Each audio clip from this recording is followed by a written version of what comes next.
ନିଜେ ଏ ଯେଉଁ ଦାବି ପତ୍ର ଯେଉଁ ଆମେ ଦେଲେ କୌଣସି ଡାକ କିମ୍ବା ପୋଷ୍ଟରେ ନ ପଠାଇକି ମୁଁ ନିଜେ ନେଇକି ଦେବି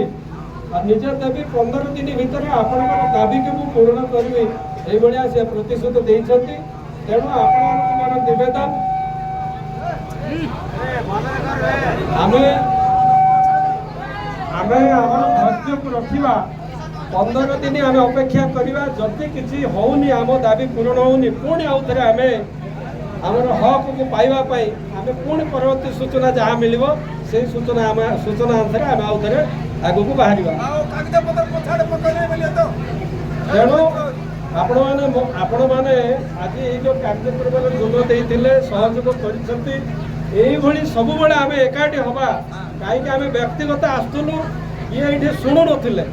କିନ୍ତୁ ସାମୂହିକ ଆସିଗଲା ପରେ ଆଜି ସମସ୍ତେ ଶୁଣିଛନ୍ତି କଥା ମଧ୍ୟ ଦେଇଛନ୍ତି 15 ଦିନ ଭିତରେ ଆମେ ନିଶ୍ଚୟ ଏହାକୁ ସଫଳ କରିବୁ ବୋଲି କହିଛନ୍ତି। ତେଣୁ ଆମେ ସବୁବେଳେ ଏଇଭଳି ଏକାଠି ହେଇକି ଆମ ଦାବିକି ହାସଲ କରିବା এইଭଳିଆ ସବୁ ମାନସିକ ନେଇକି ଯିବା ଆମେ କୌଣସି ବିଶୃଙ୍ଖଳା କରିବା ନାହିଁ ଆଉ ବିଶୃଙ୍ଖଳା କରିନେ ମଧ୍ୟ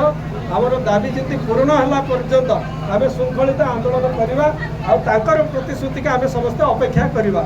ଏତିକି ହବ ତ ଯଦି 15 ଦିନ ଭିତରେ କିଛି ହଉନି ତାହେଲେ ଯାହା ପଦକ୍ଷେପ ଆଗକୁ ସୂଚନା ମିଳିବ ଆମେ ଭଲ ଭାରତ ମାତା କି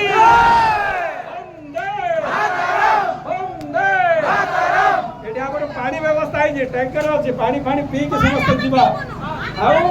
ଆମର ଭୋଜନ ଡାଲି ଭାତ ଅଧିକ ବଳିକିଛି ସେଠି ଯାଇକି ଆମେ ଖାଇକି ଯିବା।